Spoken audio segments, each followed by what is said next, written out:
मंगलाचरण तो अनेक हुए हैं, लेकिन ये मंगलाचरण अद्वितीय है, इसलिए इसमें किसी देवी देवता का नाम नहीं है। अब आप कहेंगे कैसी बात कर रहे हैं महाराज, की नाम है नहीं। यहाँ कोई ऐसी वस्तु या कोई ऐसा व्यक्ति है जो बता दे मेरा नाम नहीं है। हर अगल बगल चीज जिनका नाम नहीं, उनका कोई काम ही नहीं। बड़ी बड़ी बस वनस्पतियां औषधियां हमारे बीच नाम नहीं पता, तो उनके काम के बारे में भी नहीं पता। इसलिए यहाँ जो मंगलाचरण हुआ है ये बड़ा गजब का एक परिचय, संप्रदायवाद को समाप्त किया गया। कलयुग में हम सब एक साथ बैठ सके, अखंड भारत का चिंतन हम लोग कर रहे हैं।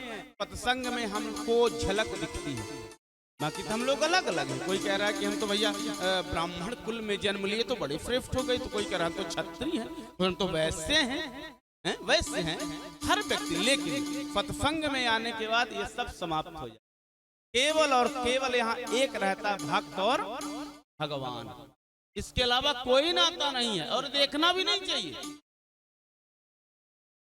ये कभी तीर्थ में आकर देखना नहीं चाहिए। अगर ऐसा होता तो तीर्थों में आप एक बात हमें बताएं, हमारे यहाँ कोई मर गया, उसका अस्थि विसर्जन करने हम लोग कहाँ जाते हैं? तालाब में, गंगा जी में जाते हैं। गंगा जी में आप लोग जाते हैं तो क्या घाट अलग अलग कहीं है? ये ब्राह्मण जी की अस्थि संचय यहाँ होगा, क्षत्रिय का यहाँ होगा, वैश्य के यहाँ, शूद्र के यहाँ, क्या अलग अलग मिला आपको? उसी गंगा जी में डुबकी आप भी लगाते हैं। अब आप विचार करिए, अगर ईश्वर को ऐसी व्यवस्था बनानी होती तो घाट बंधन कर देता। वो एक व्यवस्था है, अपने अपने काम को बखूबी निभाइए बस। बाकी सत्संग में, अन्य व्यवस्थाओं में हम सब एक हैं, कोई अंतर नहीं है। इसलिए उस अंतर को हमको, आपको भी बना के रखना है, इस बात को भी ध्यान रखिएगा। तो यहाँ मंगलाचरण जो हुआ, केवल अंत में सत्यम परम धीमहि कह के संबोधन किया गया।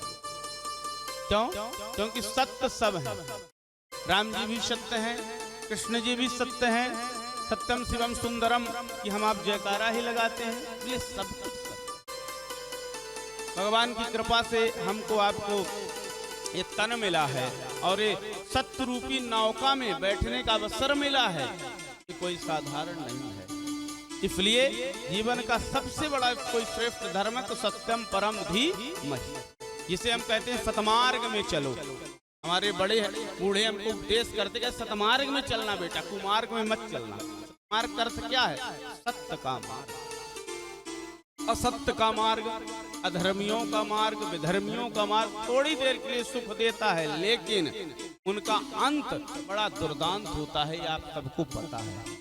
हमारे पास धन कम हो सकता है, जन कम हो सकता है, लेकिन आंतरिक सुख हमारे पास ज्यादा होगा सतमार्ग में रहने वाले के लिए। अधर्म में रहने के वाले के पास धन ज्यादा होगा, व्यवस्थाएं ज्यादा होंगी, लेकिन वो आंतरिक सुख से वंचित होगा, वे डर लगा रहता है। इसलिए आप लोग निडर होकर भगवान आनंद ले रहे हैं, बहुत बड़ी कृपा है। सत्य क्या है? एक पंक्ति से आपको दर्शन कराया जाएगा, आपको बात समझ में आएगी कि सत्य है क्या। हम लोग भी सतमार्ग में रहें, इसलिए इस पंक्ति का आप लोग भी दर्शन कर लें, आपको बातें समझ में आ जाएंगी। धर्म न दूसर सत्य समाना, धर्म न दूसर सत्य समाना, आगम निगम पुराण बखाना, आगम निगम पुराण बखाना, धर्म न दूसर सत्य समाना, धर्म न दूसर सत्य समाना, धर्म न दूसर सत्य समाना, धर्म न दूसर सत्य समाना, आगम निगम पुराण बखाना, आगम निगम पुराण बखाना, धर्म न दूसर सत्य समाना, धर्म न दूसर सत्य समाना, आगम निगम पुराण बखाना, पुराण बखाना, पुराण बखाना। बात समझ में आई?